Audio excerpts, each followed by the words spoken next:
Magandang hapon po sa tilat mga kabayan. May na-vlog tayo dito banda sa Tarlac, no? And then napadaan kami dito sa mga bata na na-vlog natin, anak ni Ate Aisa. Pasyalan natin sila. Kamustahin natin. Hello! Hi! Kumusta? Lagay ko lang yung mic. Ang rumi ng bahay ko. Okay lang. Ako. O sige, punta tayo doon. Nire-repair ko yung bahay. Wow, mayaman ka na ngayon kasi nire-repair mo na. Nire-repair mo na yung bahay mo. Hindi na, tumulo nung isang araw eh. Ha? Ay, tumulo. May na-vlog kasi kami dyan, kaya pumasyal kami. Hi, babe! Hello!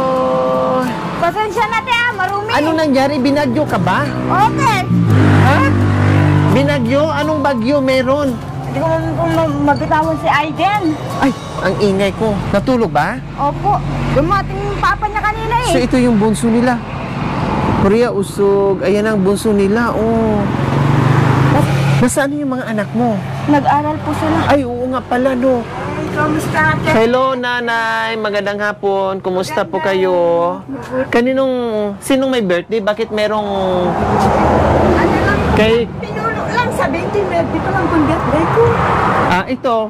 Pinulo lang mga bata naglaro sa taas ng dito. Ah, napulot. Oo, laro-laruan sila ng ano, yung dahon-dahon. Ah. O, kumusta naman Ate Aisa? Okay lang, te. Ha? Okay lang po. Gumaganda ka ngayon, ah. Hindi man nga, te eh. Ha? Hindi man. Gumaganda, tapos sumisiksik. Baka may boyfriend ka na naman. Hindi, te. Sure ka? O, meron. Yung noon pa. Ha? Yung noon. Yung nasa Bulacan po. Ah, yung dating boyfriend mo, wala na, hindi na kayo nagbalikan. Hindi na. O, kumusta naman? Hindi pa na ito nag-aral? 3 taon pa lang po siya. Ha? 3 taon. 3 taon pa lang? Ah, okay. O, kumusta si bunso mo? Ha? Katutulog lang po. Katutulog lang? Opo. Wow, so yan po yung parang kailan lang, no? Ang bilis lumaki ng bunso mo, pwede nang dagdagan. Ay, hindi, te. Naka-implant po ako. Ay, naka-implant ka na. Opo. Ayun ang maganda kasi in-implant ka na, hindi na madagdagan yung paghihirap mo sa mga bata at hindi magiging kawawa. Hindi yung dagdag ng dagdag, and then ang ending, kawawa yung mga bata. Oh, umiyak na, tingnan mo. Oh. Ano nangyari sa bahay? Kargahin mo tayo sa... Ano, te? Naglilinis ako, te. Ha? Naglilinis po ako. Hindi ko naman mababatok. Iyak ng iyak. Hello. Ano nga to, babae? Lalaki. Lalaki, hello. Ang cute-cute naman. Tabachingchoy naman yan. Hello. O, diba? O, ang taba-taba pala ng bunso mo eh. Kumusta? Ang ganda ng gising mo ah. Hindi ka isnabero ah. Wow. Oh, hello.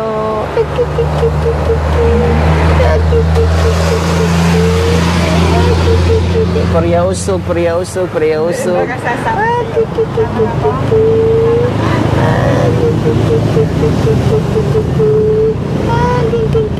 Ayan, nagising siguro sa ingay natin o sa ingay ng mga truck.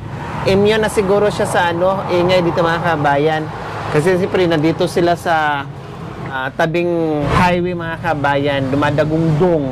Talagang mararamdaman mo, lalong-lalo na pag mga malalaking truck, halos dumadaan dito malalaking truck, no? Kaya talagang maramdaman mo yung ingay at dagungdong ng truck.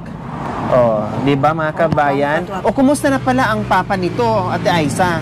Pupunta naman, te. Pupunta dito. Akala ko baka mamaya delikado maano sa ulo ng bata. Akala ko hindi na nagpapakita. Nagpakita, te. Dinadalaw niya. Kasama yung girlfriend niya. Ha? Ano, nanay? Kasama yung girlfriend niya. Pumupunta dito. Ang tatay nito, pupunta dito, Yung girlfriend niya. sinasama din yung girlfriend niya. Oo.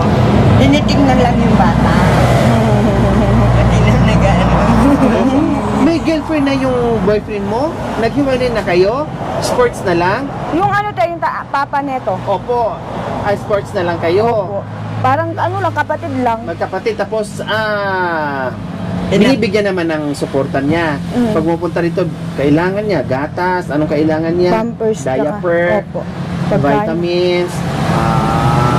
So maganda yun. Maganda yung ganon.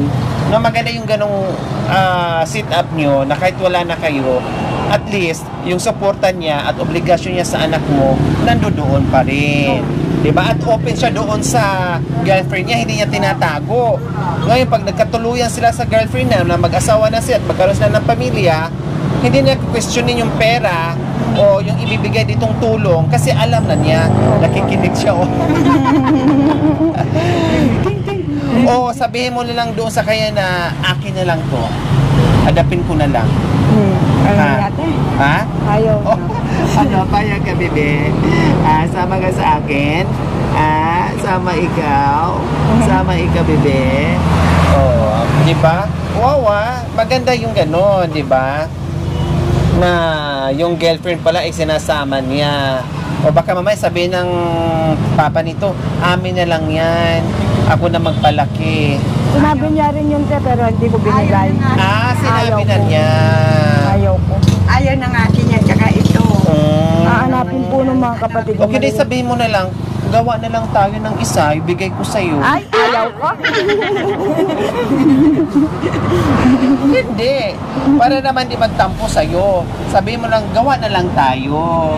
Sports lang. Para ibigay ko na sa'yo. Oh, Ayaw. di ba? Okay, sabihin mo na lang sa kanya, may girlfriend ka naman, ako di gumawa na lang kayo ng inyo. Di ba? Wala pa ba silang anak doon sa girlfriend niya? Wala po po. Wala pa. So, ayan mga kabayan, nandun sila, hindi nila alam at nagulat nga si Ate Aiza kasi nga sabi ko, may vlog kami doon sa unahan, no, at nadaanan namin. Sabi ko, tara nga, silipin natin sa kumustahin natin yung pala yung mga bata na sa school. Ito lang yung hindi nag-aaral ay nandito at yung buso ni Ate Aiza malaki na. O kumusta ang buhay-buhay? Paano ang buhay-buhay nga eh? Nakakaraos naman paminsan-minsan, te. Paano yung pagkain? Pag ano, te, kay nanay ko. Nakasuporta pa rin si nanay. Siyempre ikaw di makapagtrabaho. Minsan namumusin kasi kapitan sa kanya pala humingi ng bigas. Buti mabait yung kapitan namin, te. O swerte mabait. kayo kasi swerte kayo dahil mabait ang kapitan nyo. Mabait Na anytime pwedeng mo malapitan, mahingian. O anong sabi ni kapitan? Nandyan na naman, mukha mo na naman nandito. Ganon. Hindi yan, te. Tumatawa siya. Tumatawa, ganyan lang. Tumatawa, kumakamot. Sabi ko ni Kap, ay, ikaw na naman. Pero in fairness, mabait yung kapitan nyo. Yung... Pero, ganun pa man, kahit mabait sa kapitan, hindi porke mabait sa kapitan, ay abusuhin, magdagdag ng mga anak, kasi may lalapitan na si kapitan. Oh, di ba? Ay, mga anak ako ng madami, tatol, mabait naman yung kapitan namin, makakalapit naman kami. Oh, hindi ganun ha. Oh, swerte ka pa rin Ate Aiza kasi hanggang ngayon nakasuporta pa rin si nanay nyo. Ibig sabihin mabait, mapagmahal si nanay. Na ganun pa man ay nandyan pa rin sa'yo, hindi ka pinabayaan, nakasuporta pa rin, nakaalalay pa rin, kaya dagdagan mo na.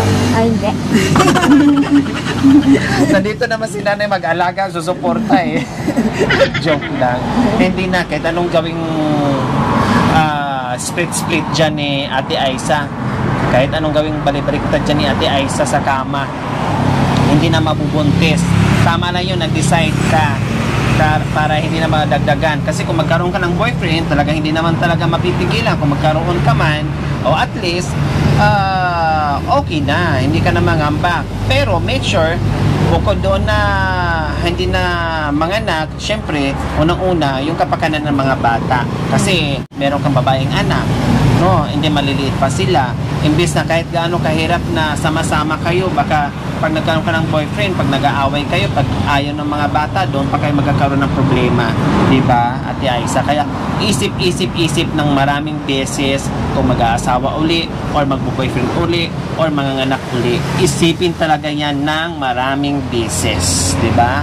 So, ayan, nandito lang kami kasi kala ko nandito yung mga bata. Wala pala. Bibili ako ng Jollibee. Tapos, anong oras na uwi?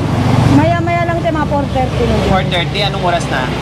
4:21. Okay, maya-maya nandito na yon. Okay, sige, tamang-tama. Pagbalik namin, may bit-bit kaming Jollibee. Ha? may Jollibee. A few moments later. Hello! O, tara. Saan kayo galing? Sa school? O, tara, punta tayo sa taas kasi mayroon kaming pasalubong sa inyo. O, dahan-dahan, Bia. Anong nangyari? Bakit? Yung chinelas binigay nung kaklase ko. Wow! Binigyan ka ng ano. Hello, mga anak. Kumusta ang pasok? Bakit napulo kayo sa semento? Puro semento kayo. Ano nangyari sa mga banyo? Pumunta po kami sa Manila. Tumawid kayo sa? Daan po. Ah! Wow, sumalubong si Bunso. Ah! Kanina pa tawa ng tawa sa atin yan eh. Kanina tawa ng tawa sa akin. Kanina tawa ng tawa sa akin eh. Ha? Wow. Kumusta ang Kalori, bakit hindi na po kayo Busy kami anak. Galing kami sa malalayong lugar. Kaya buti lang meron kami na i-vlog ito banda at nakabalik kami dito. Okay. Pag-aaral nyo? Okay naman po. Anong grade mo anak? Grade 1 po sila. Grade 1 ka. O, tapos ikaw be? Grade Grade 1? Magkaklase kayo? 1. Hindi pa magkayo. Magkalo. Ikaw naman be? Grade 6 po. Wow! Pag-igihin yung pag-aaral nyo ha. O, para paglaki ay maging, isa sa inyo ay maging doktora, maging engineer, maging pulis, maging abogado.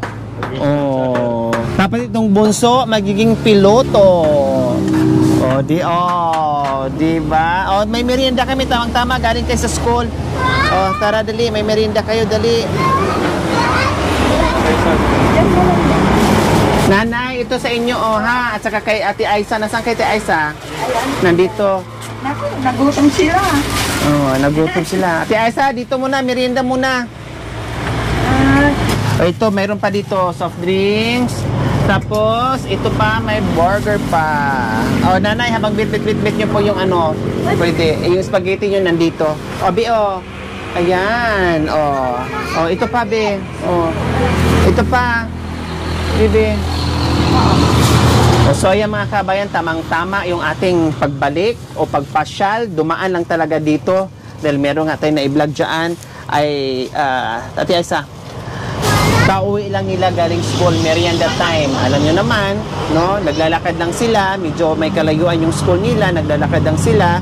Tapos gutom, no? Gutom. Kaya tamang-tama yung bit-bit natin na meron tayong spaghetti.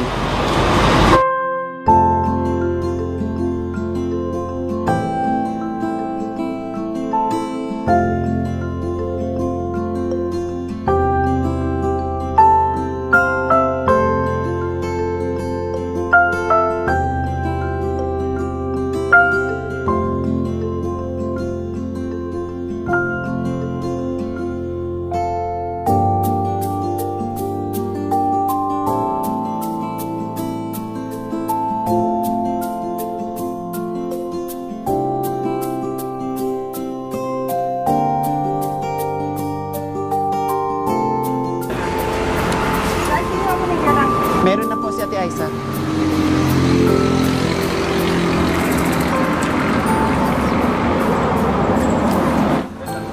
So ayan po mga kabayan, napadaan lang po tayo dito, no? At dumating tayo kanina, ay nasa school sila.